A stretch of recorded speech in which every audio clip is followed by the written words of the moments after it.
So that was an interesting phone call. There's supposed to be some grants going around to put more insulation in the attic, and I managed to actually get someone of them to contact me to find out about what it was about. But apparently the grant is only if you have no insulation in there, and because I have insulation on the floor but not on the roofing, they said that the grants aren't for that. It's a good idea though. If you are going to offer grants to people, I think giving a grant that just insulates people's attics better. It's especially if they've got no insulation at all. I think that is very good, and I think I'm actually a little bit comforted by knowing that it's only for houses that have no insulation. I think that's because technically, I think bottom on one layer of insulation is actually, it is quite a lot. I mean, there must be loads and loads of houses that don't have both attic and floor, and there's probably not that many that don't have attic or floor. So I feel like there is a difference between the number of houses that will need the grant. But if the grant is only for houses that have no insulation, then that's probably a very good idea, because it means that you won't have to do so many houses, and it just covers the houses that need it most, which is a very good idea. But yes, I'm still thinking, the person still said was, well, why don't you do it yourself? And I was like, yeah, I'm thinking of doing that, just getting the foam and just stapling it on myself, without having to spend £4,000 on someone to do it, and probably not even do the right thing. But anyway, going back to this guy who's talking, this interview that I'm doing. Couldn't he create a world without suffering from the start? Why allow sin and evil to enter in the first place if he knew it would lead to so much pain and brokenness? Oh, he totally could. God is all-powerful, and he could have created a world of a bunch of robots who just all love him and all do the right thing, and there is no evil. He could have created that world. I can't create that world. That world is not creatable. Why? Because it's not possible. It's not possible. Part of I'm God, and I was born in a world similar to this. I think it was a very, very long time ago, so I don't think it was as complex. I don't think the world was anything like the world this is, but it would have had choice. I have free will. God, your maker, has free will and free choices, because she was made through the matrix, through a system that allowed her to have free will and free choice. But if she wants to go and make timelines, she has to use the same system that made her, only on a different planet, and form a different timeline, and give you the same choices and same beliefs. But I think part of your robotic programming is to want to do what you want, and your beliefs, and by believing that God can do everything, God, could have made all this, by believing that, you want to believe that. Why? Because you want to believe that there's something out there that can help you in your everyday life. Part of your programming is to look after yourself. And if looking after yourself means that you want to put your hope that in something that's hugely powerful and hugely amazing and can look after you, why? Because it can do everything, it can look after everyone. I think this is just part of the robotic programming that souls have, and their need and their desire to want to believe. I want to believe that I am God, but I would love to believe that there is something out there that can do everything for me and help me have a better life, and everyone else has this same sort of belief system, but that doesn't mean that it's the truth. I think the issue is that God doesn't want robots, that he has something for us, which is called free will, where we get to choose to love God. It's my wife. And you also have to recognize who God is. That's part of your free will and your free choice. But you have to look around at the evidence around you. Now you have to decide for yourself whether you want to stick to faith and the belief that God can do everything, even though there's no evidence of that, or you can look at facts and evidence. And I think there is evidence to prove that God is real. Why? Because humans seem to have a commonality, and there seems to be some sort of plan. A lot of fish can't mate with each other. A lot of dogs, different breeds of dogs, can't mate with each other unless helped or encouraged or something. But there's a lot of species that can't mate with each other. But humans, black, white, Asian, pinkish, you can all mate with each other. So I feel like that is an evidence that there is some sort of something that has designed it to make that, but that does not mean that God is all powerful, all amazing, and yeah. Loves me, but it makes it more special because she chooses to love me. She's made a choice to be with me. She's made a choice to spend her life with me. And so I to love me. She's made a will where we get to choose to love God. It's my wife loves me, but it makes it more special because she chooses to love me. She's made a choice to be with me. She's made a choice to spend her life with me. And so I think true love, in that same analogy, you have chosen to be with her as well. She's chosen to be with you and you've chosen to be with her. But the thing is, you know who she is. You know what she can do. You know she's not perfect. You know her strengths, her weaknesses. So you actually know this person. When it comes to God, people don't actually know God. And so they are creating delusions in their head about who God is. And they're thinking that to be on God's side, all you need to do is love God. But they're not realizing that actually to be on God's side, you need to know God. You actually need to know that person, just like, you can't love your neighbor if you don't know anything about them.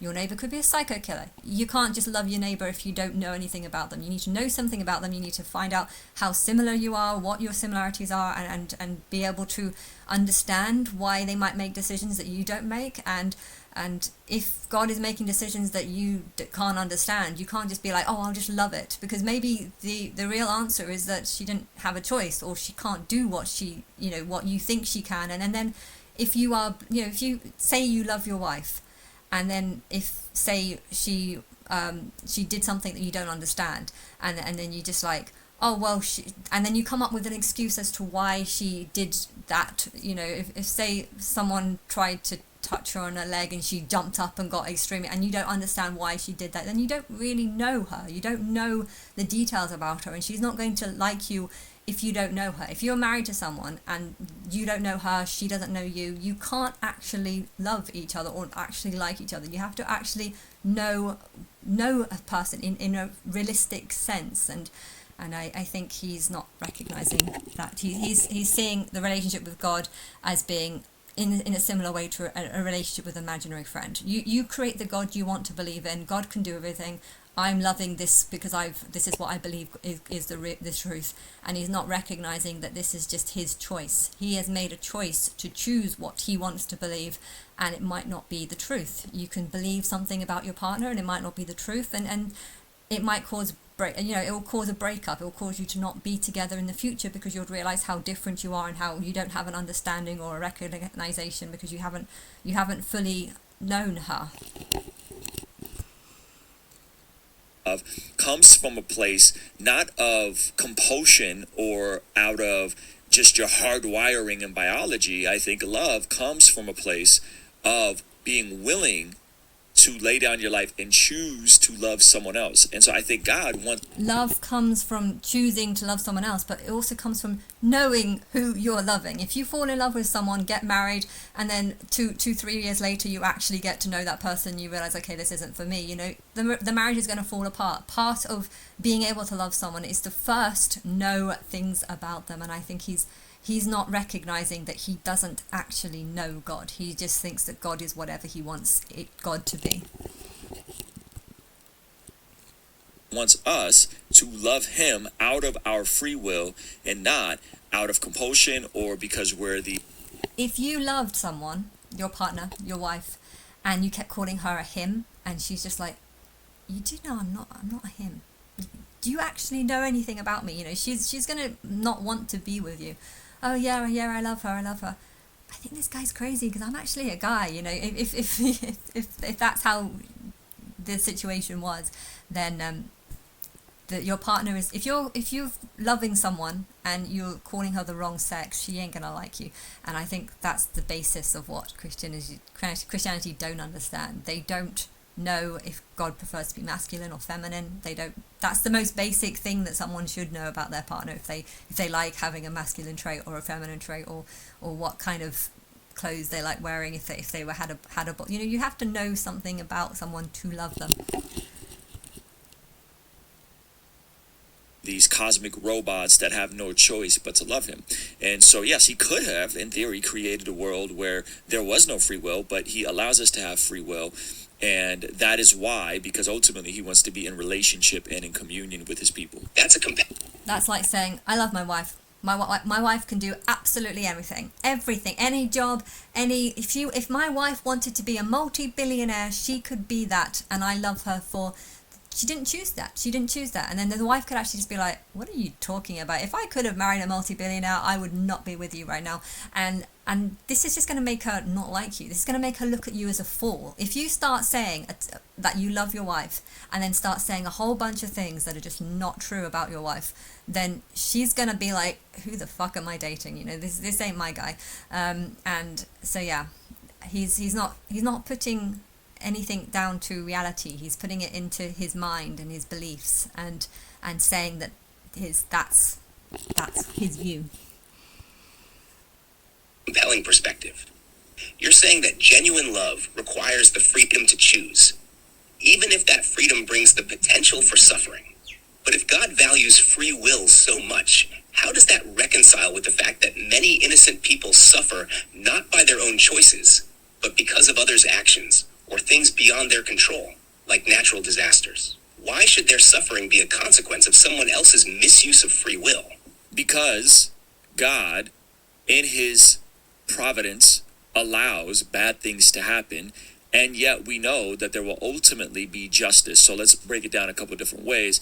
You asked about innocent people who have experienced suffering at the hands of other people. Well, that's what I experienced, is that as a child I was essayed by an older teenager when I was... And you just said that you know that God is going to solve it, that God is going to get justice. How many people have had injustice done to them and not got their justice, not got what they think is right? In fact, how many people would lock someone up for prison for 20 years and just be like, that's not enough, he deserves to be killed, you know, like just completely unrecognizing of the truth and reality. And, you know, people are stupid and they are like robots because they're just thinking of themselves. It's like there's a robotic world and the people are robots, but part of their programming is to just think about themselves and their own needs and their own beliefs and their own desires. And I don't want a world full of robots, but unfortunately I feel like that's what I've got, and I didn't choose this, but it's happened. And then to have people say that, oh yeah, lots of things, I didn't choose this, but God is allowing it to happen. Why? Because there's a greater purpose and God is all going to fix it. I can't fix this. I can't make you better. You have to make yourself better. This is part of free will. You need to make yourself better, and you can't just expect me to fix it for you. And that's what Christianity does wrong. They think that there is going to be a great fix and that God is just going to magically fix everything, and they're believing it because this is what will make their life better in their view, that the belief that it's someone else is going to fix it and they don't have to fix themselves, they don't have to change other people's faults, that's something, it's just a delusion. It's a delusion that they want to believe.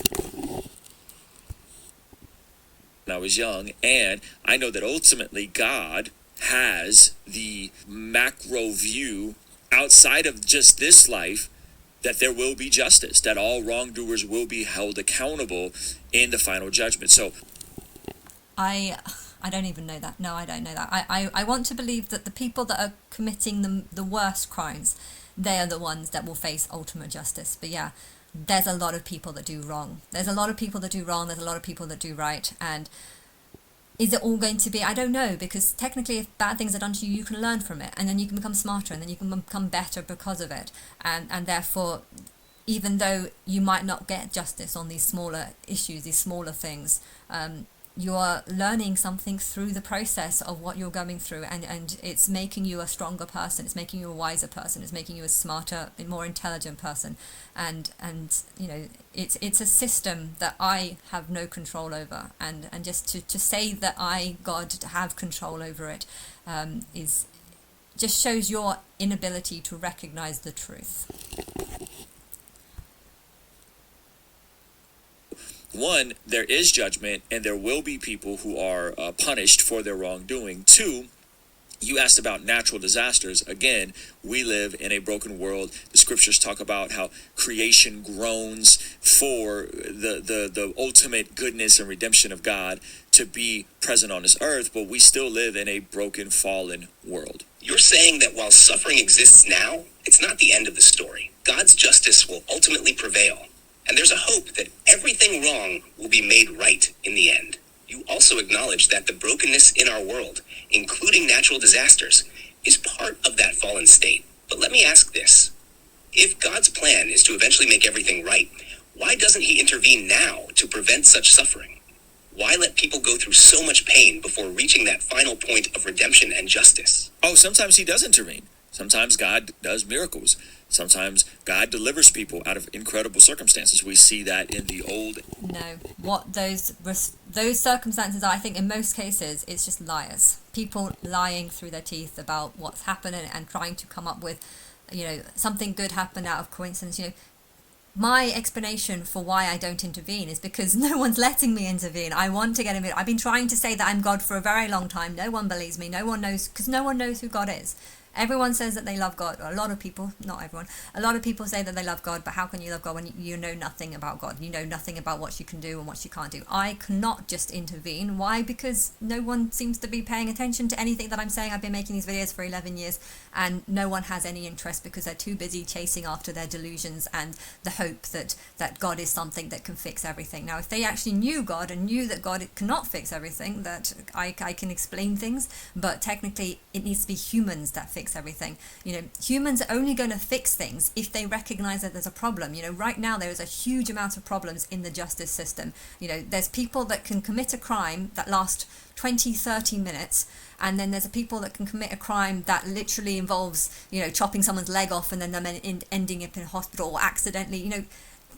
You can do a crime and that person's life can be changed because of it, because of an injury that they've been caused, and now they have to have a leg replacement or something. If you cause an injury on someone within a very short time and it ruins their whole life, then you would expect the sentence to be far longer. But a lot of people would say, this happened, that's the same as this. Okay, the outcome was different. One was far injured when the other one was lucky and was okay after a couple of weeks, And a lot of them would just clump it and give them huge long sentence, which is completely unfair and injustice. Now, for me to tell you this, a lot of people might just be like, like if I told people that someone who got raped versus, or say attempting to kill someone who is suicidal is very different from attempting to kill someone that wants to live. If I said this to people might be like, no, I don't believe you. This ain't the truth.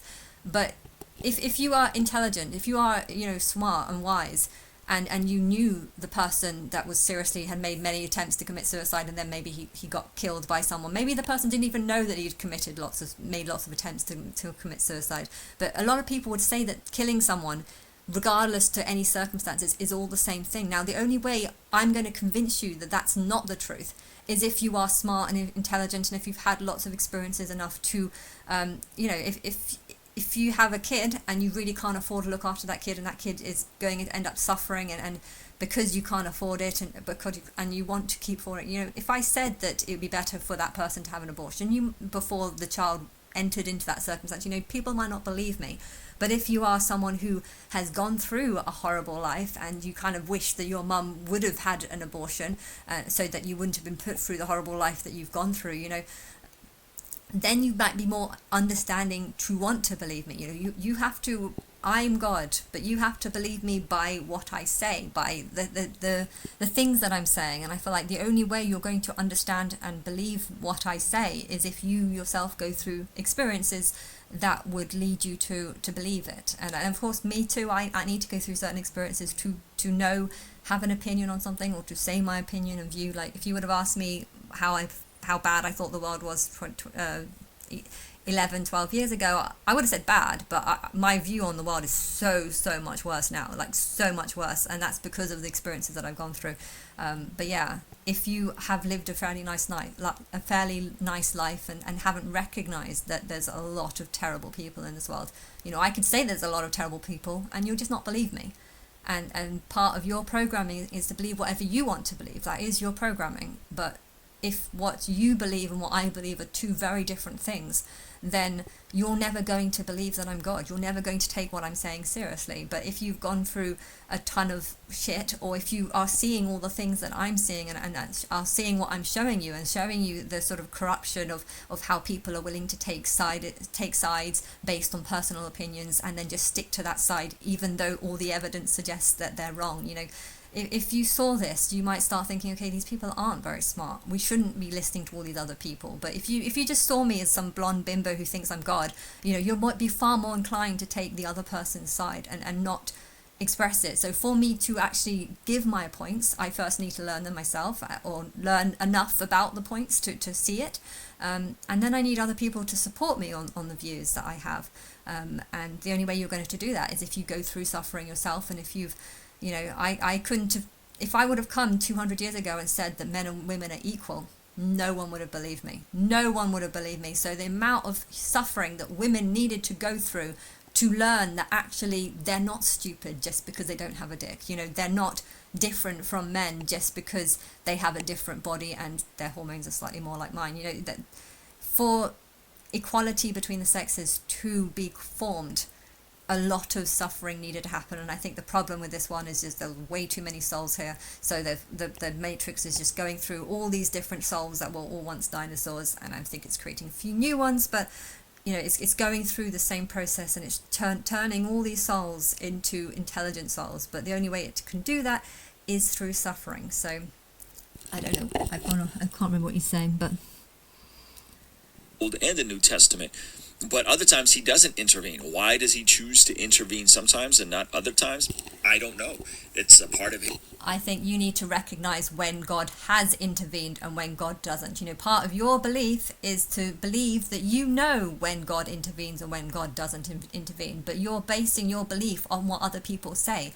If someone says, I had cancer, God healed me of this, you're going to believe it. Why? Because that is your choice. You have chosen to believe that God has the power to cure cancer.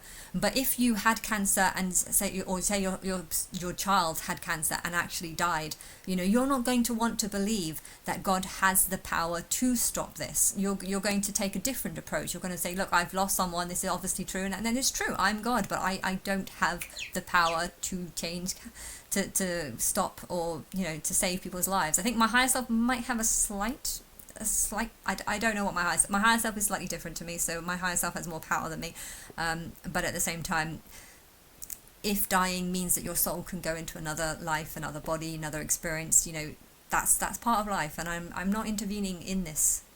You wouldn't save me of cancer you couldn't save me of cancer, so I shouldn't get involved in state. It's part of the Matrix.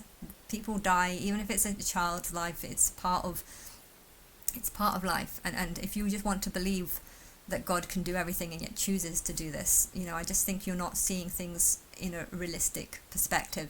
There's 8 billion of you, there's one God. Why would God have that much power to be able to save everyone? Of his ultimate providential plan. I don't have the answers to that. I'm not God. His ways are not like my ways. His thoughts are not like my thoughts. And I'm okay with living in the tension on why God does or doesn't intervene in terrible things that have happened. I could say So what I would ask him, if I was having an interview with him, I would say, why do you think you know what God does and doesn't do? Maybe all the things that you think God has intervened with and done is not actually, I'm God, and I think I've inspired the music industry and the film industry. It's all films, it's all consensual, people are being paid, it's helped fund lots of jobs. Okay, there's a lot of sick films out there, but this is what I would do. Why? Because it's helping the economy, and it's interesting to watch, and it's filling people's time with things to do. But yeah, if I was to say this to him, he might be like, oh no, you're God, only God cures cancer, God helps the Christians, God helps this, and it's just like, well, why do you think why do you think that you know what God is doing and what God is not doing? These are the sort of questions I would ask. Siri is not going to ask that question, but I would ask that question. My story, God not intervening, has allowed me to communicate with other people who have gone through suffering, with other people that have gone through SA, to empathize with their experience and to let them know they're not alone. And so I think... Or maybe feeling like a sex trafficking victim is how Christ actually feels, and it's actually showing that I think sexual problems and sexual assaults are actually one of the biggest crimes on the whole planet. And so to think that Christ, what was Jesus never went through any sexual assaults. I mean, Mary did. Mary was supposed to be a prostitute. So if sexual assaults is something that most people, or many people, experience throughout their life, sexual harassment, sexual people trying to get them to be gay when they don't want to be gay, or just harassment, or people slapping your butts or something, in a party or whatever. If this is one of the main crimes, then maybe the real suffering of Christ is got nothing to do with a guy who was a carpenter, preached that he was God, and then was physically hurt. I think in the past, though, physical hurt was the bigger problem. People literally crucifying and murdering people. There's all sorts of the justice system is terrible right now, but back in the past it would be far worse. You could be killed for being gay. So that's I feel like the reason why Jesus was a good representation of people in the past was because the biggest problem in the past wasn't actually sexual abuse, it was physical abuse, physical torture, physical murder, whereas in today's the real Christ, I think sexual abuse, or the songs are all about love, and some of them sound like gang rape and stuff. But yeah, this is the sort of spiritual view of problems of what I'm going through right now, and he's just coming up with whatever he wants to believe. Sometimes God uses our mess to turn into a message. Sometimes God uses the things that we've struggled with to encourage and comfort other people to know that they're not alone. I think that's true, but you have to actually know me. I'm doing this. I'm taking your video, I'm taking your problems, I'm taking your situation and scenarios and your beliefs, and I'm making a video out of it. Okay, these videos are really shit, and I would actually like a team of people to actually help me make better videos where I actually have proper interviews with these people. I think this guy would be a good person to have an interview with because he's not completely insane like a lot of the Christians are. But yeah. Oh, that's just one reason why, but I don't know all the broader cosmic reasons why, but I'm sure we'll find those out in eternity past. That's an honest answer. You're acknowledging that while there are moments of divine intervention, the bigger picture of when and why God chooses to act remains a mystery.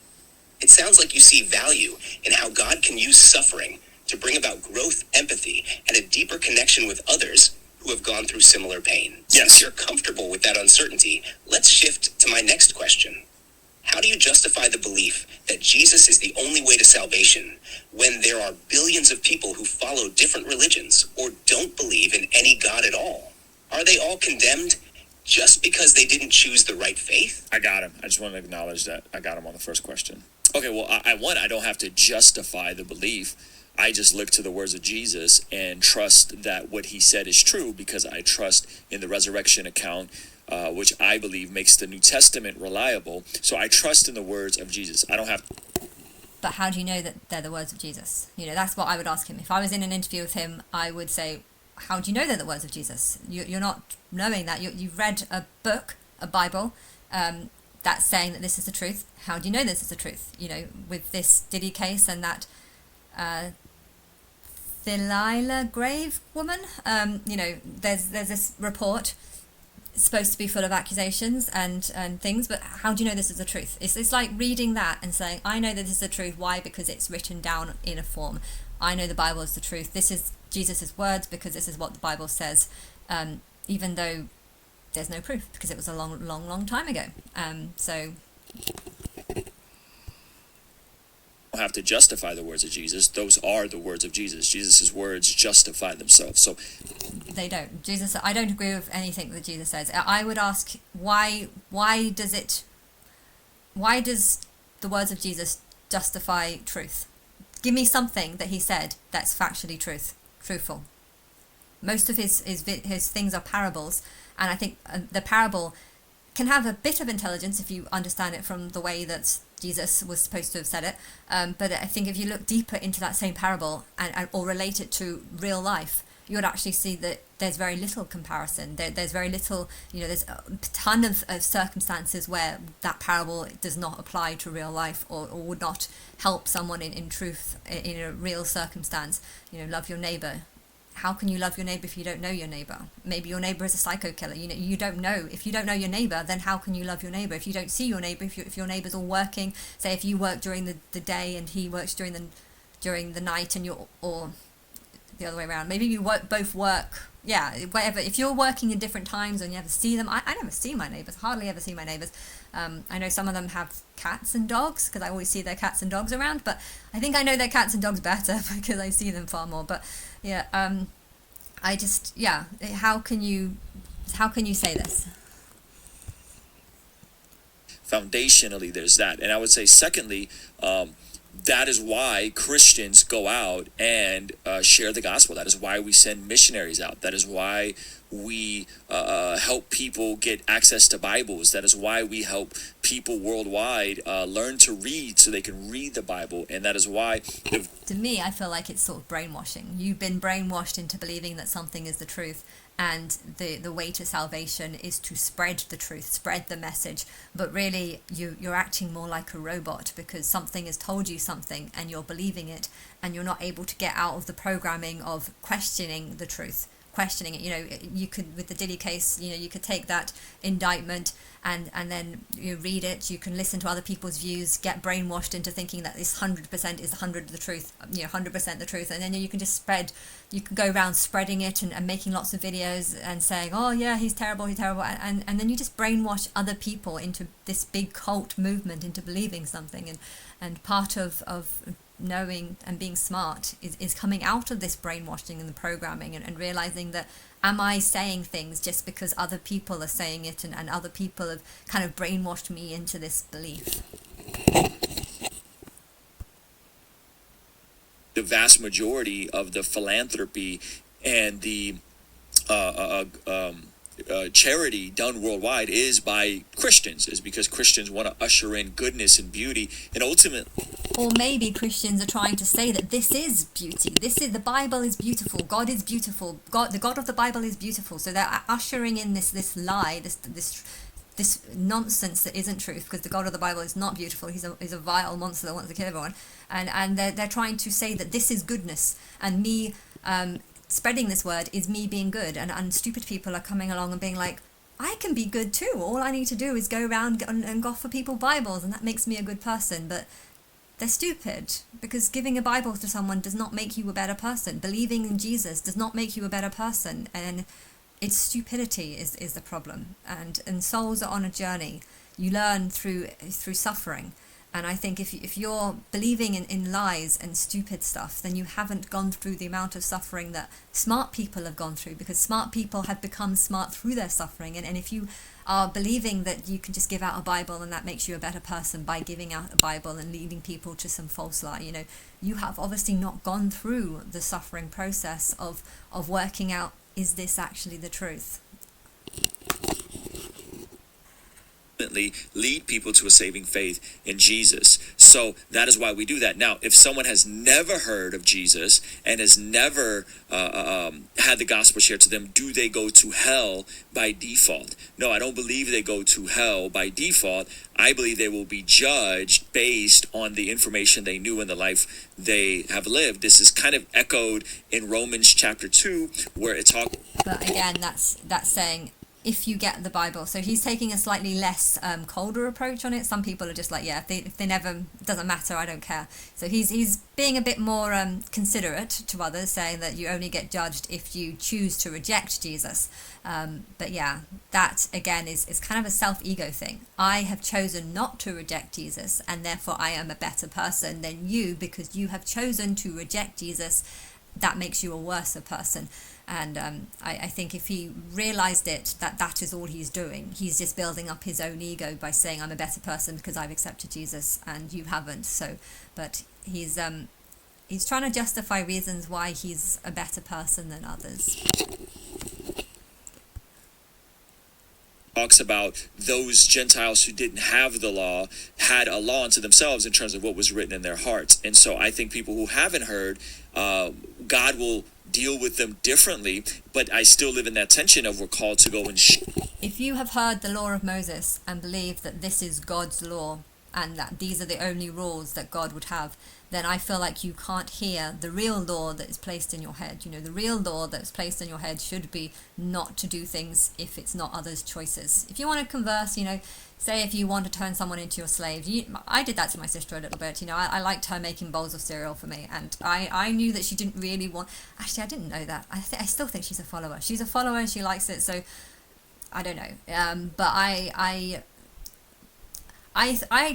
thought she actually liked caramel, and I loved caramel. So I was like, you don't like caramel, you don't like caramel. And she's actually been brought up believing that she doesn't like caramel. And I feel like I'm partly responsible for doing that, because I wanted, if someone bought Rolos, I'd be like, you don't like this, I like this. And I kind of use that as a way of getting more Rolos. But at the same time, that is coercion. But at the same time, it's not really a crime. But at the same time, you need to learn. If you're a smart person, you need to realize that I'm going to make decisions for myself, but if you choose that the laws of Moses are the only real laws of God, then I feel like you're stupid, because this, you know, it doesn't include rape, it doesn't include torture of animals, it doesn't include real laws, and therefore you are believing something that's based on lies, and you're not able to recognize the lies.